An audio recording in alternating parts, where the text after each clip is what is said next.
Et donc, ça suffit pas d'avoir la résidence fiscale au Paraguay. Ce qu'il faut aussi, c'est ne pas rentrer dans les cases qui feront de vous un résident fiscal français. Et donc, pour ça, le plus simple, ça va d'être aller sur le site du gouvernement français pour regarder comment est-ce qu'on détermine son domicile fiscal. Alors, voilà, donc là, on a ces critères qui sont les critères qui déterminent si vous êtes résident fiscal ou non en France. Votre foyer est en France.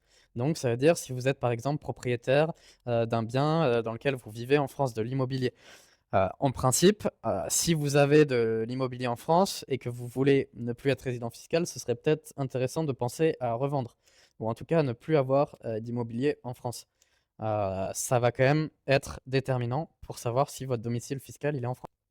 Est-ce que votre lieu de séjour principal est en France? Donc ça, c'est les 6 mois. Si vous passez plus de 6 mois en France, la France va considérer que vous êtes résident fiscal en France. Donc, il faut passer moins de 6 mois par an en France. Vous travaillez en France. Donc ça va être d'où provient vos sources de revenus? Donc, pourquoi est-ce qu'on fait la LLC? C'est pour ça. Vous n'aurez pas d'entreprise en France. Votre entreprise, elle sera aux États-Unis. Donc, tout ce que vous gagnerez ne proviendra pas de la France. Il proviendra des États-Unis, de votre LLC. Donc là, grâce à la LLC, on décoche cette case-là. Euh, c'est pour ça que je vous expliquais là dans le live que le Paraguay, c'est quand même avec la LLC, c'est un peu le setup parfait pour des Français qui font de l'argent en ligne, qui veulent voyager, qui veulent être un peu digital nomades. Ils ont leur résidence au Paraguay. Pour l'instant, pour les digital nomades, il n'y a pas mieux au monde. C'est un fait.